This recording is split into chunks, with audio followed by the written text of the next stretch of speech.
Hello everyone, welcome to Sleepy Classes. तो आज हम डिस्कस करेंगे घटना चक्र सीरीज से पॉलिटी के 5 क्वेश्चंस एंड साथ ही साथ एक्सप्लेनेशंस भी डिस्कस करेंगे कि क्यों जो क्वेश्चंस हैं उसके आंसर्स की एक्सप्लेनेशन के अकॉर्डिंगली जो आंसर है वो सही है।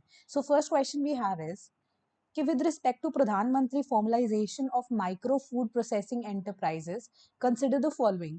फर्स्ट, प्रधानमंत्री micro food processing enterprises, a centrally sponsored scheme launched by the Ministry of Food Processing Industries. Second, it is converged with Deen Dayal Antyodaya Yojana, National Urban Livelihoods Mission of Ministry of Housing and Urban Affairs. Which of the following statements are correct? A, one only, B, two only, C, both one and two, D, none of the above. तो इसका correct answer है option number सी कि दोनों के दोनों statements हैं वो correct है। क्योंकि जब हम पीएम एफएमई की बात कर रहे हैं तो ये एक सेंट्रली स्पॉन्सर्ड स्कीम है। जब हम बात कर रहे हैं ना, तो एक ministry of food processing industries जो है 2020 में लॉन्च की गई स्कीम है एंड अंडर द आत्मनिर्भर भारत अभियान से लॉन्च किया गया था। एंड इसका काम क्या रहा कि अनऑर्गेनाइज माइक्रो एंटरप्राइजेज में पर्टिकुलरली जिसमें हम बात कर रहे हैं with respect to food industry, right, तो उसको इंक्लूड किया गया है। एंड साथ ही साथ उन्हें क्या किया जाएगा, उन्हें प्रोवाइड की जाएगी फाइनेंशियल टेक्निकल बिजनेस सपोर्ट ताकि वो अपग्रेड कर सके existing micro food processing enterprises से। और 5 साल का टाइम था, 2020 में लॉन्च हुई है, जाहिर सी बात है 2024 से 2025 का लास्ट टाइम है। आउटले क्रिएट करने की बात हो रही है यहाँ पे 10,000 करोड़ की।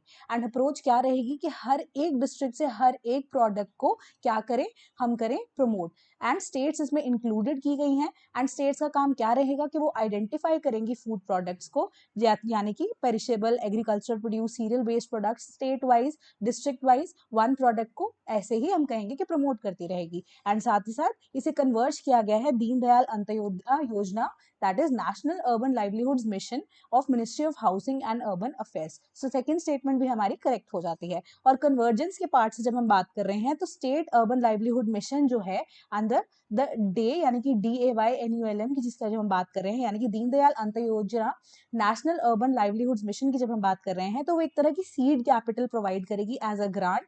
यानी कि जैसे हम स्टेट में अब डिस्ट्रिक्ट में डिवीजन कर रहे हैं तो वहां पे एरिया लेवल फेडरेशंस को भी बनाया जाएगा जो काम क्या करेंगी, फूड प्रोसेसिंग का एक पार्ट है। तो जो ग्रांट्स है एरिया लेवल फेडरेशंस को दे दी जाएंगी एंड साथ ही साथ वो फूड प्रोसेसिंग के काम में उस ग्रांट को लगाएगी। So second question we have is which of the following are affected due to national emergency? First, center state relations. Second, life of the Lok Sabha and state assembly. Third, fundamental rights. Select the correct option from the code given below. A, 1 only, B, 1 and 2 only, C, 1 and 3 only, D, all of the above. तो इसका correct answer है option number D, that is all of the above. तो जब हम बात कर रहे हैं इमरजेंसी की, we have emergency of 3 types, है ना।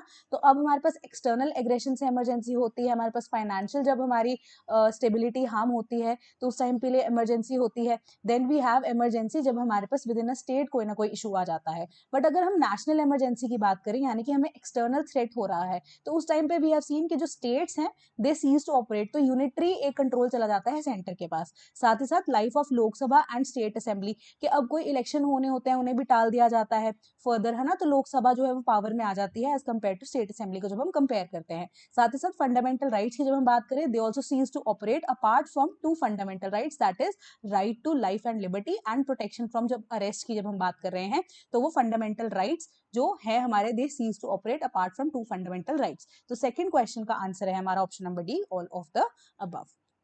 Next question we have is, in which year homosexuality was decriminalized in India? A, 2016, B, 2017, C, 2018, D, 2019.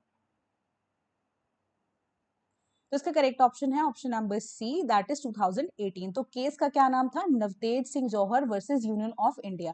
तो यहाँ पे हमें कंसेंशुअल सेक्स की बात की थी, साथ ही साथ इसमें हमने होमोसेक्सुअलिटी को भी इंक्लूड किया था एंड साथ ही साथ डीक्रिमिनलाइज कर दिया था इन द ईयर ऑफ 2018।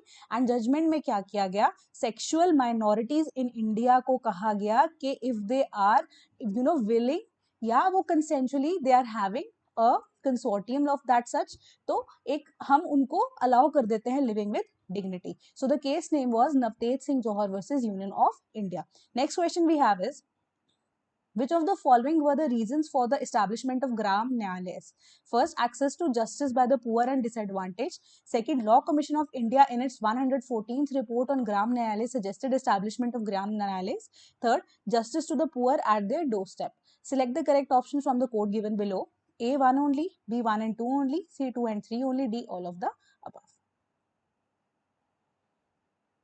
जिसका करेक्ट आंसर है option number D, that is all the statements are correct. कि स्टैब्लिशमेंट क्यों हुई थी ग्राम न्यायालय की, कि एक तो जब हम बात कर रहे हैं विलेजेस की, है ना, तो हमारे पास जब ग्राम न्यायालय नाम से ही हमें पता लग रहा है कि विलेजेस में हम कोर्ट्स को सेटअप कर रहे हैं, तो अब village people in order to take up a case उन्हें बार बार सिटीज में जाना पड़ रहा था, तो अब वो पुअर एंड डिसएडवांटेज तो ऑलरेडी है क्योंकि सिटीज से दूर है, तो साथ ही साथ अगर ग्राम न्यायालय को स्टैब्लिश कर देते हैं तो उनको एक्सेस टू जस्टिस जो है वो इजिली अवेलेबल हो जाएगा। सेकेंड चीज कि लॉ कमीशन ऑफ इंडिया की जो 114th रिपोर्ट थी, उन्होंने कहा था ग्राम न्यायालय को इस्टेब्लिश करें हम इन द, अगर बात करें village areas. Third, justice provide की जाएगी to the poor at their doorstep. वही मैंने बताया कि सिटी से बहुत दूर अगर आपको जाना पड़ रहा है विलेज एरिया में, या सॉरी जब हम बात करें विलेज एरिया से सिटी एरिया में हमें जाना पड़ रहा है टू सीक जस्टिस, तो बहुत ज्यादा वी कैन से कि जो जस्टिस का सिस्टम है बहुत ज्यादा वी कैन से एक्सपेंसिव हो जाता है, तो जस्टिस टू द पुअर है eight their doorstep. So next question and the last question is कि take home ration good practices across the states or UT's report has been published by A. Niti Aayog, B. Finance Commission, C. Ministry of Agriculture and Livestock, D. Food Safety and Standards Authority of India. तो इसका correct answer है option number A, that is NITI Aayog. तो think tank जो authority है India की, नीति आयोग, उन्होंने publish किया है ये रिपोर्ट। उन्होंने कहा है कि हम इंप्लीमेंट करेंगे take home ration, that is एक चेन प्रोसीजर को हम एस्टैब्लिश करेंगे जिनके साथ, यानी कि स्टेट्स एंड यूटीज के साथ हमें कोलैबोरेशन करने के बाद, ठीक है।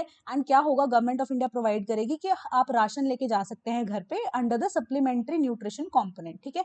कि कोई भी इंटीग्रेटेड चाइल्ड डेवलपमेंट सर्विसेज है या जो न्यूट्रिशन के गैप है, हम देख रहे हैं कि बहुत ज्यादा हमारे रिसोर्सेज जो है इवनली जो है डिस्ट्रीब्यूटेड नहीं है, तो जो न्यूट्रिशनल गैप है for in respect to children as well as जो लैक्टिकेटिंग वुमेन है, प्रेग्नेंट वुमेन है, सो इसके अकॉर्डिंगली जो भी रिपोर्ट के अकॉर्डिंगली जितनी भी इंटीग्रेशन है या जितना भी गैप है उसे फुलफिल किया जाएगा।